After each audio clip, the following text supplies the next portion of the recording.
What's up, YouTube? Today we're going to be taking a look at the Bubble Magus Curve 3 Extreme Skimmer.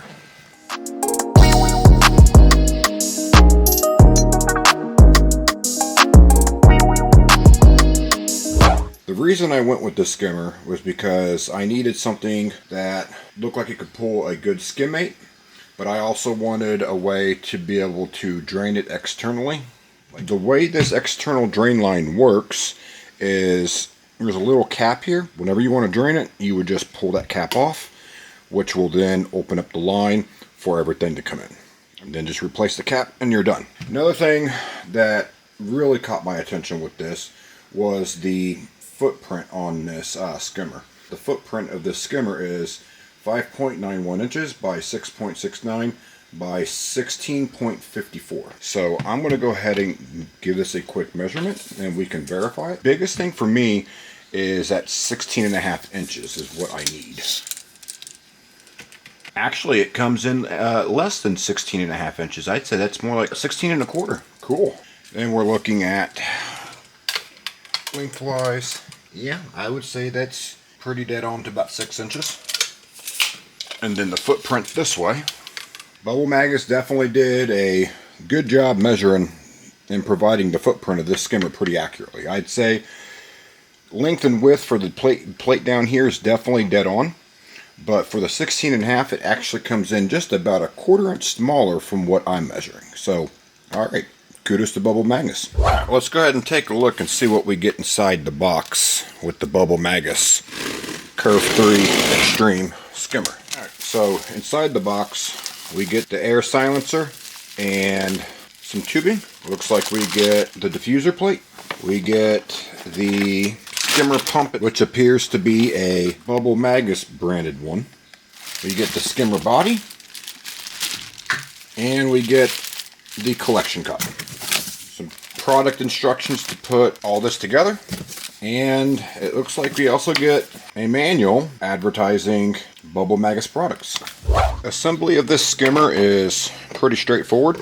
We are going to disengage these thumb screws. These aren't actually screws. These are little rubber buttons that just need to be pulled back. And we are next going to install our pump. The cord will be pointed toward the back where this relief is here. Take it, we'll just slide it in. Work on taking that apart. Reviewing the photo of how this goes back together, make sure you line your hole up here to where the water can insert here. We'll install the bottom of the diffuser plate. Screw this in from the top. And then at this point, we are ready to reassemble this.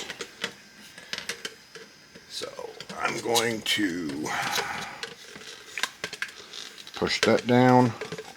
I'm going to work on putting my thumb screws back into place by just bringing it over.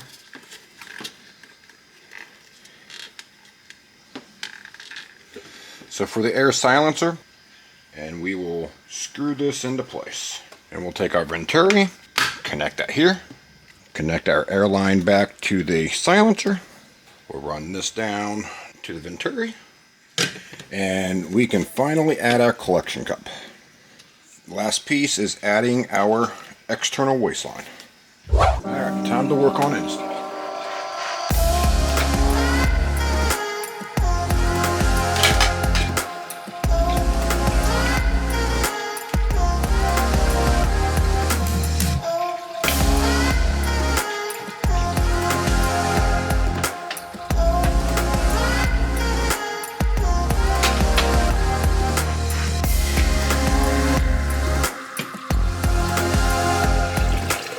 Alright, well, she's installed. There will be an initial break-in period, but as you can see from in here, this is why I really liked the small footprint on this thing, because I literally only have probably about 1 inch between the top of the skimmer and the light that's mounted at the top.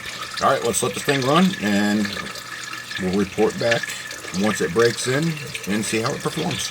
Alright, it's been a few days. Believe it or not, this thing broke in surprisingly really quick. Here's a view inside of my sump.